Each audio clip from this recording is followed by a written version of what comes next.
Okay, question 8. A geometric sequence has first term a common ratio r, where a and r are positive integers and r is greater than 1.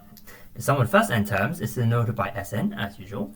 It is given that the terms of the sequence satisfy that relationship. So the sum of the first 30 terms minus the sum of the first 20 equals to k times the sum of the first 10 for some positive integer k. Okay, so make sure to read the question carefully, all right? A and r are both positive integers, that's important, and r is greater than 1, also very important to the question, all right? And then k is also some positive integer. Okay, so it's asking what is the smallest possible value of k? Cool. So, at first sight, what would you be tempted to do?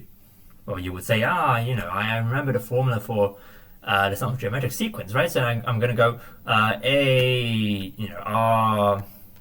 30 minus 1 over r minus 1, and then minus a r 20 minus 1 over r minus 1 equals to k times r 10 minus 1 over r minus 1. Right, and then you can solve this. That's plausible. Yeah, that's actually plausible. Right, and then it actually simplifies quite nicely, actually. All right, and then you actually get k as r to the 20, and then you go from there, right? Okay, that's an algebraic way of thinking about it. Yeah. So if you use the intuitive way of thinking about it, which I would prefer, is that the sum of the first 30 terms minus the sum of the first 20 terms, that's essentially adding up the 21st term up until the 30th term. All right? Okay, so how about this S10? This S10 is, summing the first term until the 10th term, right?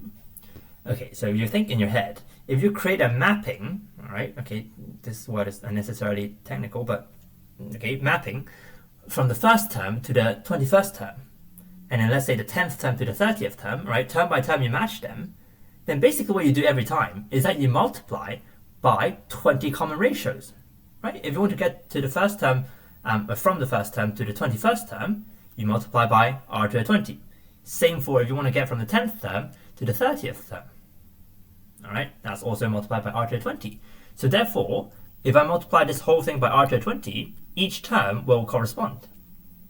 All right, so therefore my k is r to the 20. Yeah, that's the intuitive way of reasoning it. Yeah, but then if you do algebra, it actually also cancels very, very nicely.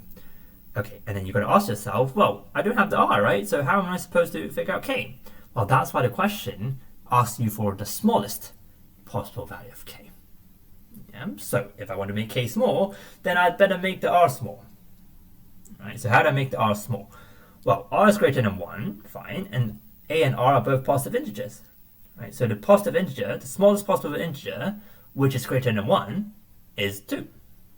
Right, it's 2. So I got to pick r as 2. If I pick r as 2, then my k becomes 2 to the 20, yeah, which leads me to the answer B.